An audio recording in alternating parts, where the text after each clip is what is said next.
Holy movie, Batman! It's ranking reviews. Today we're gonna do Batman the live action series.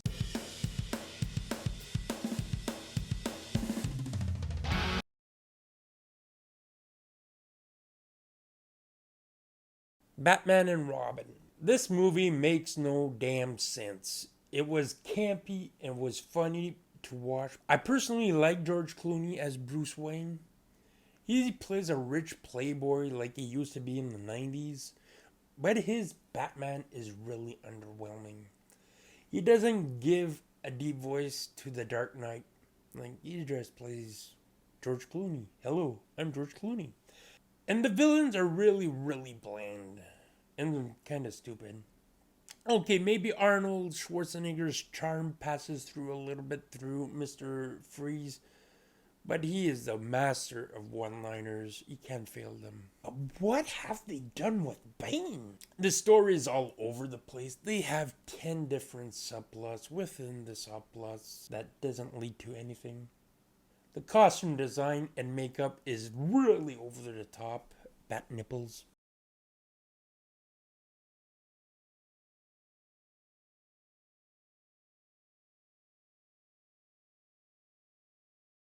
Batman Forever.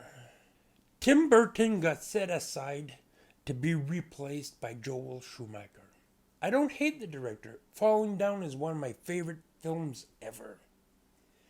With the director change, the tone of the movie did as well. Mostly to please the toy companies and restaurants that sold the merch. It still managed to merge Tim Burton's tone with a lighter style. However, the dialogue is not really on par with the two previous movies.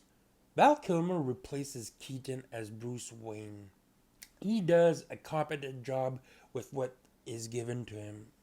He explores more the duality between Bruce Wayne and Batman, and a very interesting. Jim Carrey is cool as the Riddler.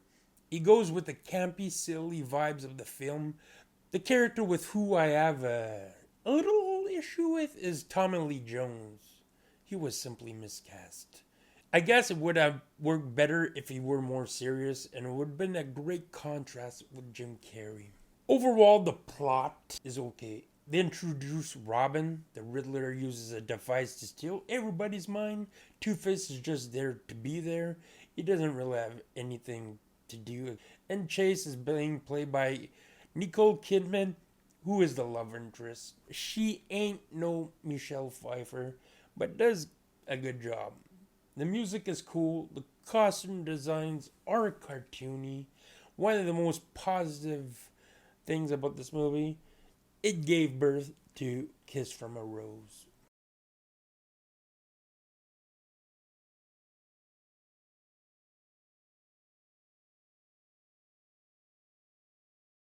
Batman v Superman: Dawn of Justice. I would have liked to have loved this movie more, but I just found it average. I don't blame the directing and I don't blame the actors. In fact, I still love Henry Cavill as Superman. Gal Gadot shines as Wonder Woman, and Ben Affleck is awesome as Batman. Won't lie though, I don't like Jesse Eisenberg's portrayal of Lex Luthor. First of all, the reason why Batman and Superman are feuding is kind of stupid, and just because of Lex. This is one area I think the movie The Dark Knight Returns does a better job at setting up the Bat versus Supes fight. It's just a bland story mixed with great acting and a cool visual style. And if you have to watch this movie, watch the Ultimate Edition. It's way better.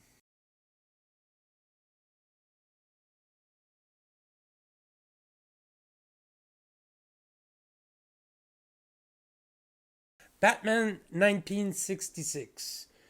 This movie is really hard to review. I like it a lot. It's cheesy, but that's what makes it so amazing.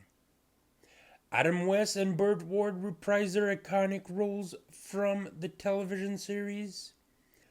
Most of the villains reprise their role as well.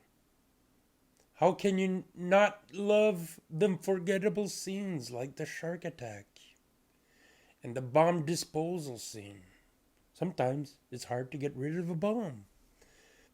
If I have to knock off some points, it's the actual story. I find it's kind of just alright compared to the television series. At the end of the day, Batman 66 is definitely a fun watch that I try to rewatch as often as possible and definitely recommend if you like campy Batman.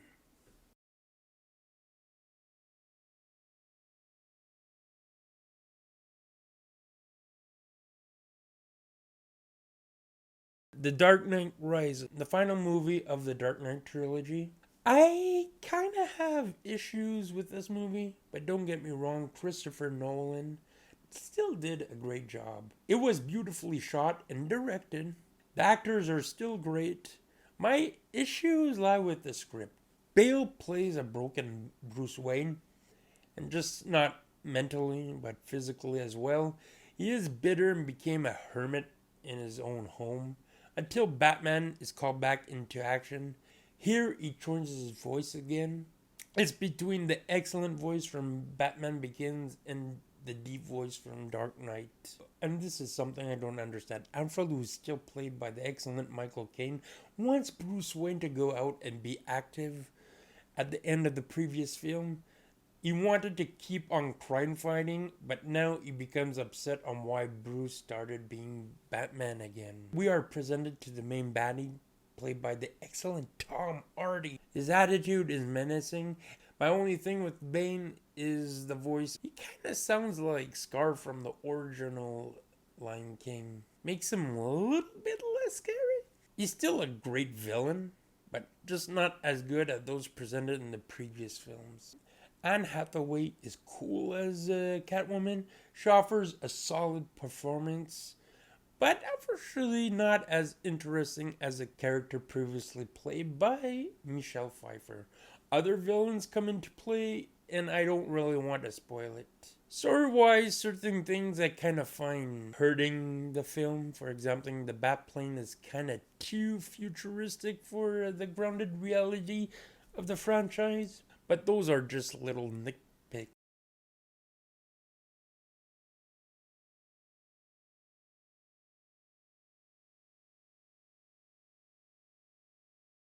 Justice League. So I'm going with Zack Snyder's version since it's the better version.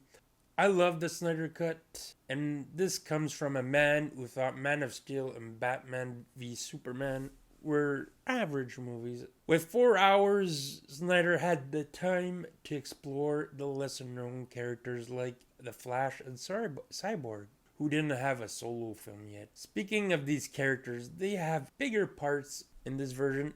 This actually feels like a Justice League movie. This is my favorite movie with Superman played by Henry Cavill. Ben Affleck returns as Batman, and it still makes me want a solo film. Gal Gadot also returns as Wonder Woman and does a great job.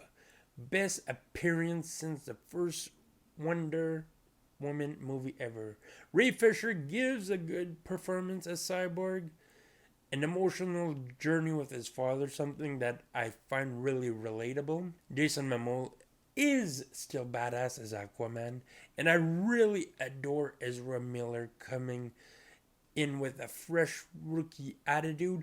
I really love that he is fanboying, and that would be exactly how I would act if I were in the presence of Superman or Batman. If I had a negative, it would be a little bit the CGI is not all great. Some areas are great, but some are like Cyborg's armor is kind of distraction at some moments, just a little bit.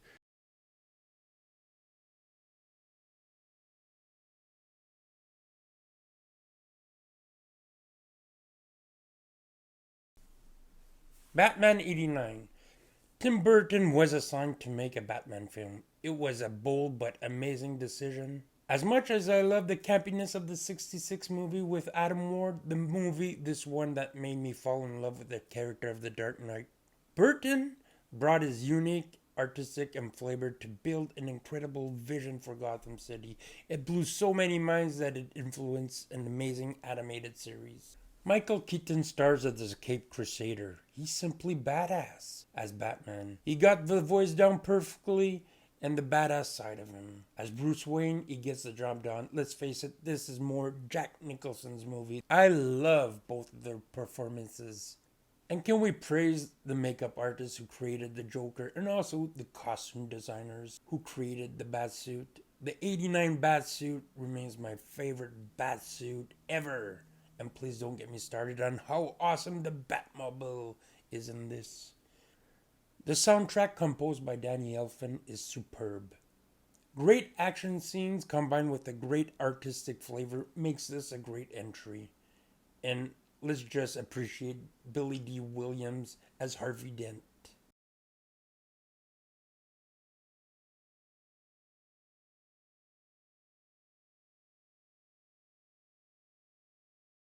Batman Returns. Tim Burton strikes again. How can lightning hit twice? This one sequel that is good as the original, if not better. The movie has two villains but does not feel crowded, even for a single second.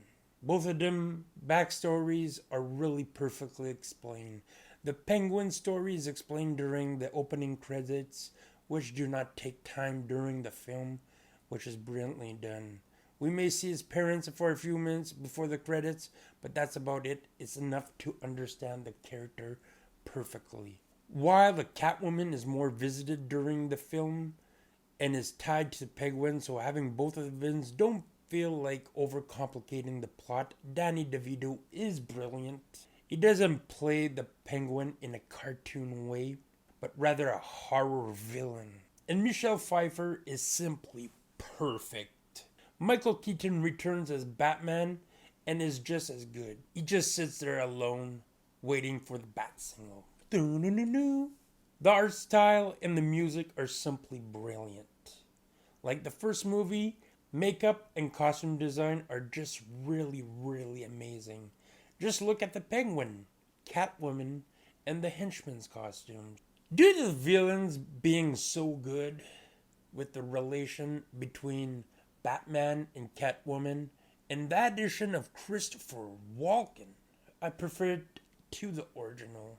The relationship between Selina and Bruce is really, really intriguing.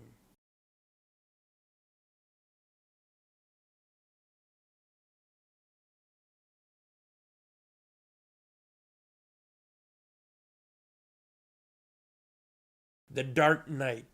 This movie is the Empire Strikes Back of movies. They took what worked well with Batman and ran with it. Christian Bale does an incredible job as Bruce Wayne. He's good as Batman, still menacing, but I think it went a little too far with a deeper bat voice. I'm sure it wasn't as irritating than in the previous installment. And Michael Caine is just simply brilliant as always. And replacing the character of Rachel is Maggie Gyllenhaal. She is great in the role. Heath Ledger's performance as a Joker is nothing less than exceptional. He brings chaos and menace to the character. Definitely a legendary performance. And Aaron Eckhart as Harvey Dent, Two-Face, is not too shabby as well. I really love how they handled the character arc for Two-Face. I remember seeing it the first time in the theaters and my mind was simply blown. Everything, once again, is well executed. Even if the movie is longer than Batman Begins, the pacing is great and keeps us on our toes. However, I slightly had a little more fun with Batman Begins. Maybe it's just because Scarecrow is one of my favorite Bat villains. The incredible script takes the story in unexpected places. I will avoid spoilers, but damn it, it's mind-blowing.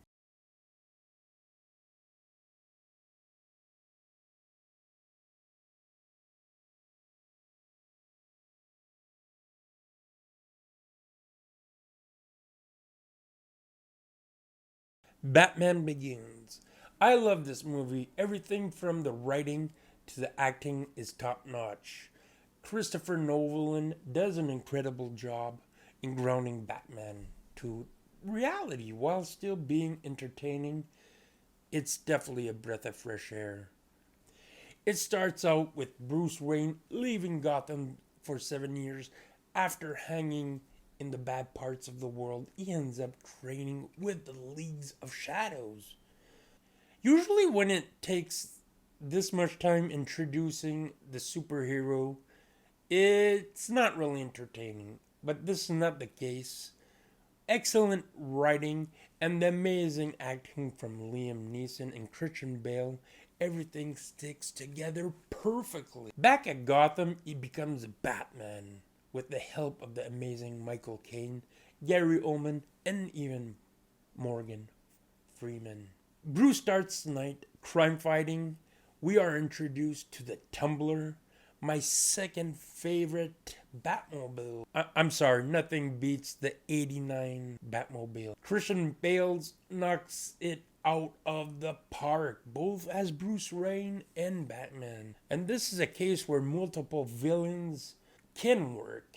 We have Falcone, Scarecrow, who I simply adore in this movie, and Ra's al Ghul. It never feels overcrowded. Every aspect of this movie is perfectly balanced. The action, the humor, the drama blends all together nicely.